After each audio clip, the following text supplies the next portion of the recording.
Ce 17 avril 2025, Giorgia Meloni, la chef du gouvernement italien, s'est rendue à Washington pour rencontrer Donald Trump, en pleine campagne pour sa possible réélection à la Maison-Blanche.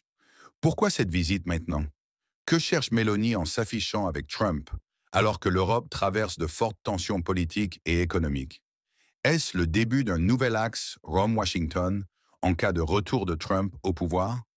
Dans cette vidéo, on revient sur cette rencontre très médiatisée, ses enjeux cachés et ce qu'elle dit du jeu politique international actuel. And highly respected, everybody loves her and respects her, and I can't say that about many people. Tout le monde apprécie, elle fait un excellent travail. I'm a friend, and Elle est devenue une amie. have a great relationship Nous avons une excellente relation. between Italy and ourselves. La relation entre And we l'Italie talked about et trade, les we talked États-Unis about est excellente. Nous avons parlé de commerce, de nombreux sujets durant notre déjeuner de travail. she'll be saying a few words, but she's a very special person. Elle dira quelques mots, mais je tiens à dire que c'est une personne extraordinaire. Je la remercie d'être avec nous aujourd'hui. Merci beaucoup, Monsieur le Président. Merci pour votre accueil et cette occasion de me recevoir ici. You know, today is April 17, and April 17 marks Aujourd'hui, c'est le the 17 avril, anniversary of the agreement that allowed l'anniversaire Cristoforo Colombo to make his de trip. l'accord And I say, que Christophe Colomb avait fait en son temps. ancient our Et ties, but also pour vous rappeler à quel point nos liens sont we both anciens share another fight, which is the et fight que nous partageons également un combat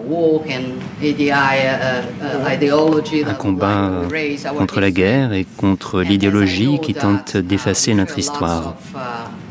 Je sais que nous partageons nombreux objectifs, la lutte contre la migration illégale, la lutte contre les drogues de synthèse. Je sais que vous avez présenté un plan pour lutter contre le fentanyl, par exemple. Nombre de sujets qui concernent notre relation bilatérale ont été au menu de nos discussions. Nous avons abordé la défense, les sujets économiques, l'espace, l'énergie. L'Italie devra augmenter ses importations de gaz naturel liquéfié et le nucléaire également a été abordé. Nous voulons développer le nucléaire. Nous pouvons travailler sur ce sujet ensemble. Les entreprises italiennes investiront encore davantage, comme elles le font déjà depuis des années. Elles investiront environ 10 milliards, et cela témoigne du fait à quel point nos économies sont interconnectées. Voilà qui est extrêmement important, Monsieur le Président. Il n'en va pas seulement de l'Italie, mais il en va de l'ensemble de l'Union européenne. Les échanges entre nos deux pays sont très importants. Il y a des investissements, des relations commerciales, tous ces sujets dont nous avons parlé aujourd'hui. Mais en fin de compte,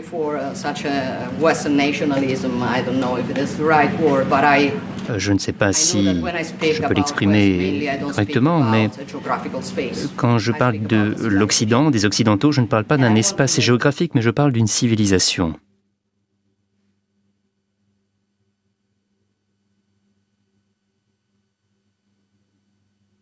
Try to sit.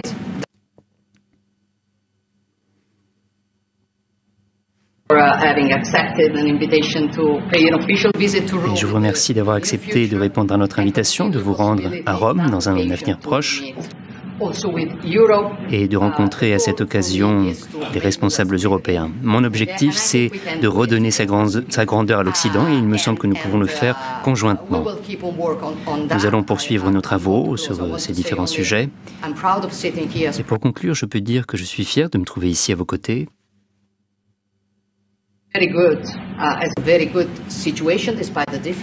Malgré nos difficultés, nous avons une excellente relation, nous avons des pays forts et stables.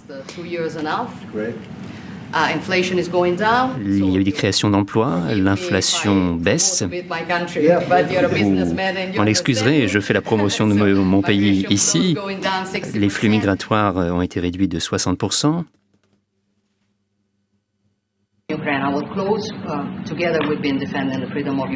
Et ensemble, nous pourrons défendre l'avenir de l'Ukraine et construire la paix. Je soutiens vos efforts en ce sens, Monsieur le Président.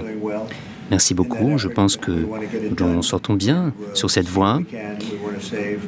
En moyenne, 2500 personnes tombent chaque semaine en Ukraine, des Russes, des Ukrainiens. Il me semble que nous pouvons sauver ces vies et ce serait une chose excellente. Nous avançons, mais nous n'y sommes pas encore et nous vous tiendrons au courant. Merci beaucoup. Des questions?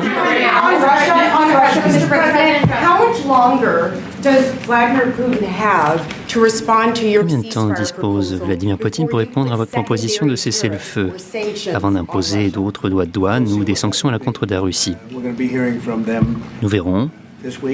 Les Russes nous feront un retour cette semaine, très rapidement donc. Nous verrons.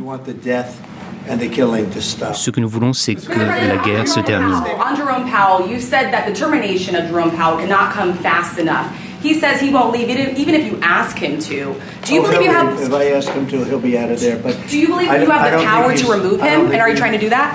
I don't think he's doing. Avez-vous le pouvoir de le suspendre de ses fonctions? Je pense que ces décisions qu'il a prises ont été trop tardives. Cela n'a pas été pris assez rapidement et je ne suis pas du tout satisfait.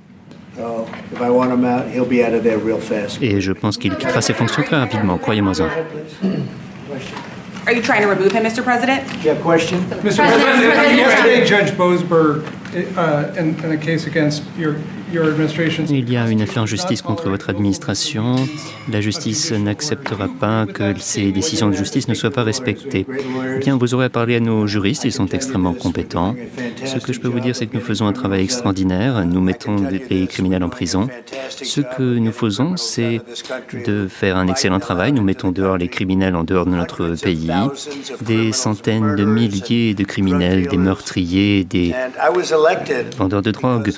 Moi, j'ai été élu, je dirais, la première raison, pour des raisons économiques ou d'autres, mais une des raisons principales pour laquelle j'ai été élu, c'est parce que j'ai dit que j'allais débarrasser notre pays de tous ces criminels qui arrivent dans notre pays par les frontières ouvertes. Je vais les mettre dehors. J'ai obtenu beaucoup de voix. Vous savez, j'ai gagné le vote populaire, j'ai gagné les 7 États pivots.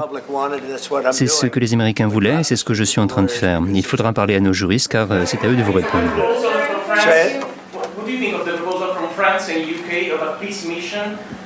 Que pensez-vous de la mission de paix organisée par la France, le Royaume-Uni? Pensez-vous que l'Italie devrait y participer?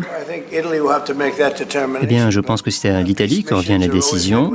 Mais une mission de paix, ça me plaît. Moi, je soutiens toujours ces missions-là.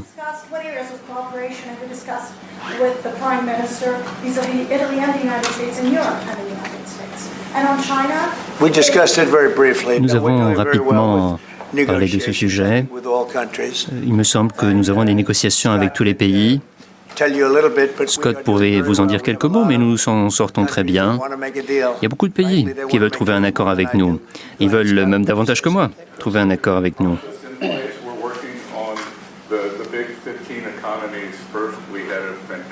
Nous travaillons avec les 15 premières économies mondiales. Nous avons une réunion excellente avec le Japon. Nous sommes en contact étroit avec l'Union européenne. La Corée du Sud nous rendra visite la semaine prochaine. Croyez-moi, les choses avancent vite et vont dans le bon sens. Sur l'Ukraine, Monsieur le Président.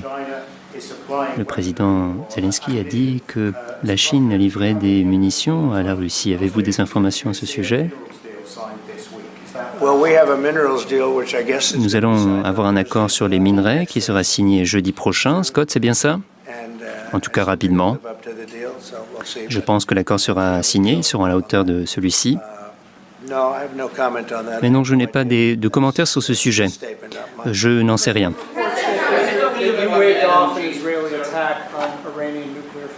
Quant à la possible attaque d'Israël sur les sites nucléaires iraniens, qu'en est-il? Avez-vous dissuadé Israël d'attaquer les sites nucléaires iraniens? Non, je ne dirais pas que je les en ai dissuadés. L'Iran a l'occasion de devenir un grand pays et de vivre en dehors de toute destruction. C'est mon objectif principal. C'est ma première option. S'il y a une deuxième option, il me semble que ça portera préjudice à l'Iran. Et l'Iran est disposé à conduire des négociations. En tout cas, je l'espère. Ce serait une bonne chose pour eux. Et j'espère que ce pays pourra s'épanouir à l'avenir. Je sais que le peuple iranien est extraordinaire. Il l'a toujours été par le passé. C'était un peuple incroyable. Et je ne veux rien faire qui fasse du mal à qui que ce soit, mais c'est ainsi, l'Iran ne peut pas se doter de l'arme nucléaire, c'est très simple. Nous ne voulons pas leur prendre leur industrie, leurs terres. Tout ce que nous disons, c'est qu'ils ne peuvent se doter de l'arme nucléaire. L'accord qui a été fait sous Obama, cet accord était épouvantable. Il n'aurait plus été en vigueur et c'était une voie vers le fait que l'Iran puisse se doter de l'arme nucléaire. Vous savez, lorsque ces pays concluent des accords, ce sont des pays à long terme. Moi, j'ai dénoncé cet accord, j'ai mis un terme. C'est une bonne chose puisque cela nous a rien permis de faire. Vous connaissez cet accord, c'était un accord épouvantable. C'était un des nombreux accords épouvantables qui avaient été conclus par les États-Unis à cette époque-là. Moi, ce que je veux, c'est que l'Iran se porte bien. Il me semble que l'Iran peut le faire assez simplement. Ou bien, ils peuvent choisir une autre option et l'autre option leur portera vraiment préjudice.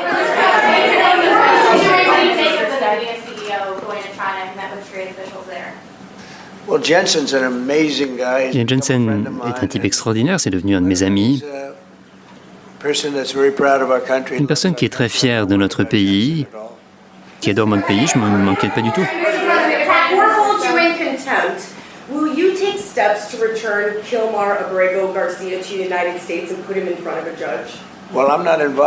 Bien, je ne suis pas impliqué dans ce processus.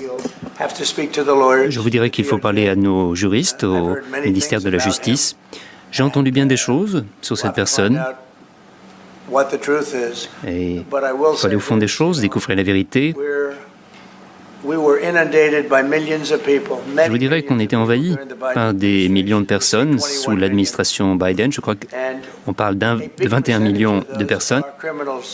Et nombre de ces personnes-là étaient des criminels. Des criminels parce qu'ils ont traversé la frontière et ont commis des crimes graves, des meurtres. Il y a eu beaucoup de meurtriers. Et ces personnes sont libres, sont en liberté dans notre pays. Moi, j'ai été élu pour nous débarrasser de ces criminels-là, pour les mettre dehors de notre pays. Et je ne vois pas comment les juges peuvent s'arroger de ce pouvoir, de s'y opposer.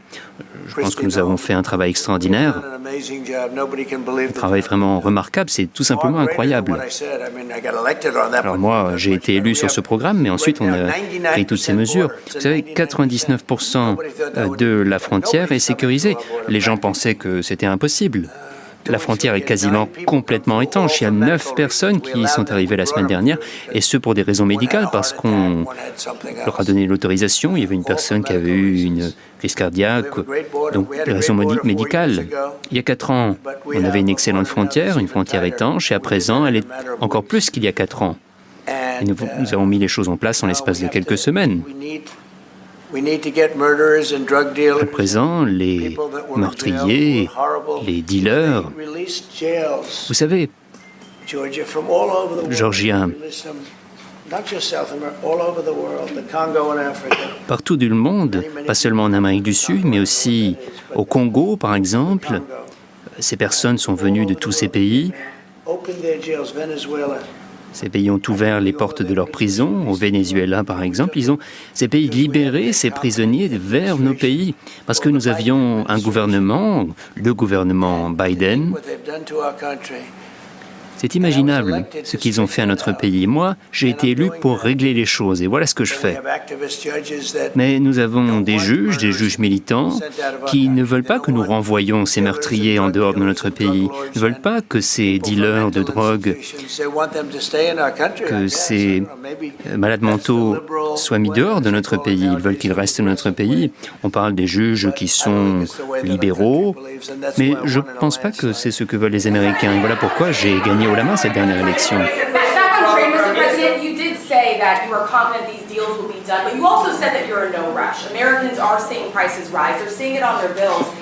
Les Américains voient qu'il y a une crise, les prix augmentent. Qu'en est-il? Les Américains ont déjà vu la situation s'améliorer, parce que si vous disiez la vérité, vous ne la dites pas, cette vérité. Le prix de l'essence, c'est à 1,98 le gallon, vous l'avez vu. Le prix du pétrole a baissé. Le prix des biens de première consommation a également baissé de manière substantielle. Le prix des œufs, bien vous savez, ça faisait qu'une semaine que j'étais au pouvoir et on m'a dit que les prix des œufs avaient augmenté. Ça fait que 7 jours que j'étais au pouvoir et on me disait que les prix des œufs avaient explosé.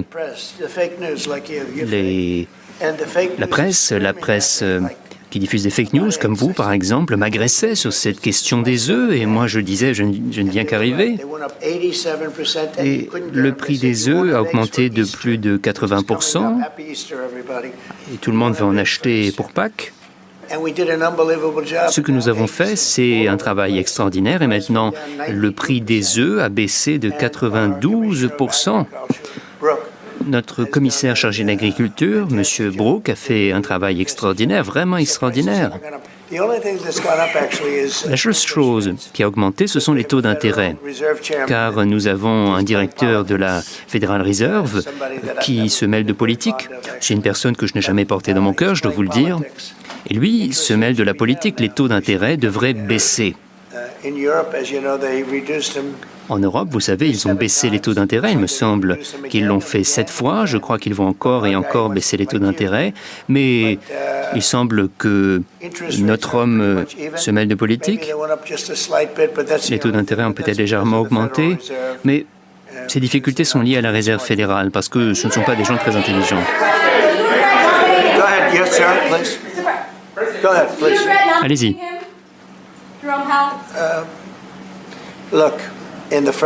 Écoutez, au cours de mon premier mandat, nous avions l'économie la plus extraordinaire de l'histoire de notre pays. La bourse avait augmenté de 88%. Je pense qu'il est épouvantable, mais bon, je ne peux pas m'en plaindre puisque nous sommes le gouvernement qui a le plus de compétences économiques. Il me semble que c'était il y a 4 ans et aujourd'hui, nous allons nous en sortir encore mieux. Les chiffres sont excellents. Avec les droits de douane, nous enregistrons des recettes exceptionnelles. Sur le commerce, les autres pays nous ont très maltraités et ces pays ont du mal à s'en accommoder. Nous avons un véritable président, un président qui comprend ce dont il s'agit. Par le passé, nous avions des présidents qui, certes, parfois étaient intelligents, mais qui ne comprenaient pas l'économie, qui ne comprenaient pas les entreprises, ou peut-être n'était-ce pas une priorité pour eux. Et puis la dernière administration, ils ont truqué une élection, c'est tout ce dont elle était capable, cette administration. C'était la pire administration dans toute l'histoire de notre pays. C'était la pire administration depuis Jimmy Carter. Jimmy Carter est mort en homme heureux et vous savez pourquoi? Il n'était plus le pire président des États-Unis, c'était Joe Biden. Les chiffres après ce processus vont être extraordinaires. Les choses sont en train d'avancer. Tout le monde veut conclure un accord avec nous et s'ils ne le veulent pas, nous allons conclure un accord pour eux. C'est aussi simple que cela. Mais nous allons écouter toutes les parties. Je pense qu'au nom de Scott et de tous ceux qui travaillent sur ce dossier, que nous sommes à l'écoute et on va être très juste, on va être équitable, mais ce sont nous décidons de conclure ces accords.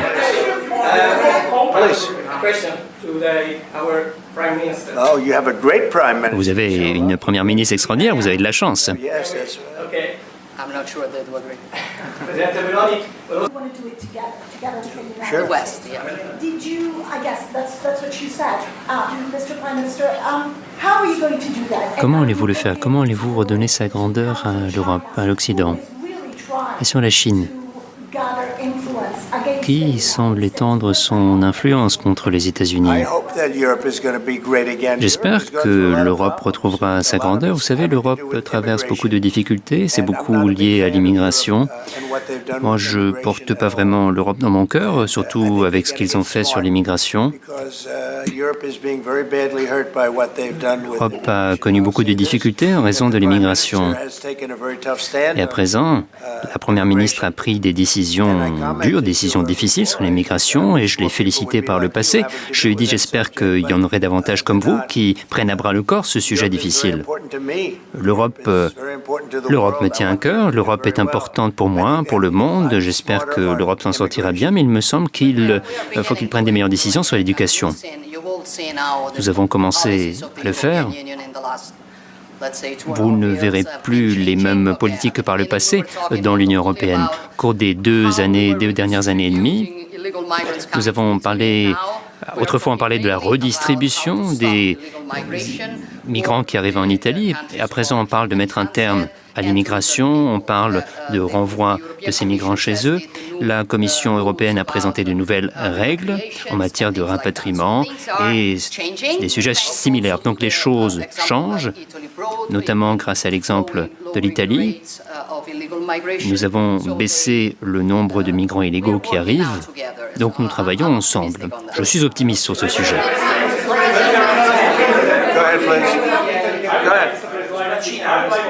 I would like to ask President Meloni if you have discussed the option of expanding the deal with Italy on satellite communications, and to President Trump, if you want to see the Google company going on. The Google what? The Google company. Google, vous avez dit? What about it? Google business. Qu'en est-il? Go ahead, please. Allez-y. Bien, nous n'en avons pas parlé. Nous n'avons pas parlé de Starlink. Nous avons abordé le spatial, la défense. Sur ce sujet, nous travaillerons ensemble aussi sur la mission vers Mars. Donc il y a des grandes choses que nous pouvons faire ensemble, mais ce point, nous n'en avons pas parlé.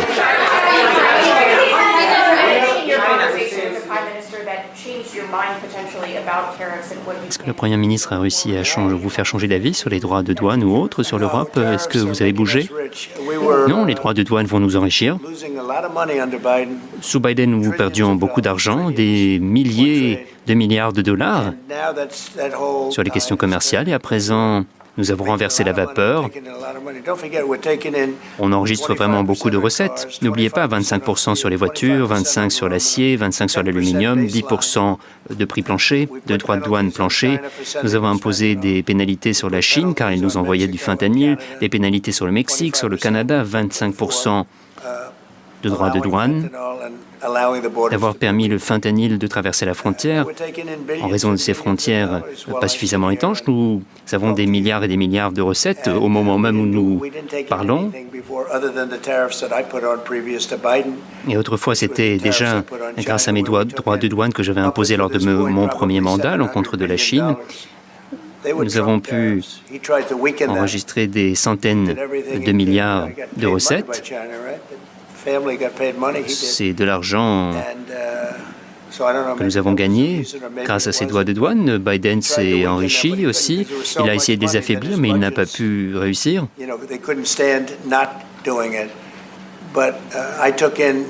Vous savez, jusqu'à aujourd'hui, mes droits de douane à l'encontre de la Chine ont fait des grandes choses. Moi, j'ai fait rapporter aux États-Unis plus de 700 milliards de dollars venant de la Chine. Donc nous en sortons très bien, notre pays s'en sort bien. Il y a eu un rapport qui a été présenté aujourd'hui par une entreprise de la santé, cotée en bourse. Nous sommes en train de reconstruire notre pays et ça va être sans précédent. Lors de mon premier mandat, j'avais la meilleure économie dans l'histoire de notre pays, dans l'histoire de n'importe quel pays. Et je pense que nous pouvons encore nous en sortir mieux.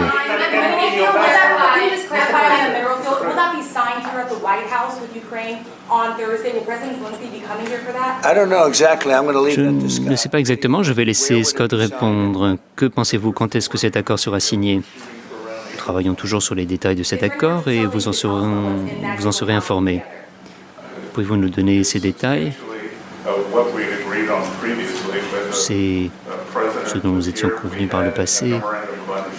Nous avons signé un protocole d'accord, puis il y aura l'accord proprement dit. Et voilà ce qui sera signé.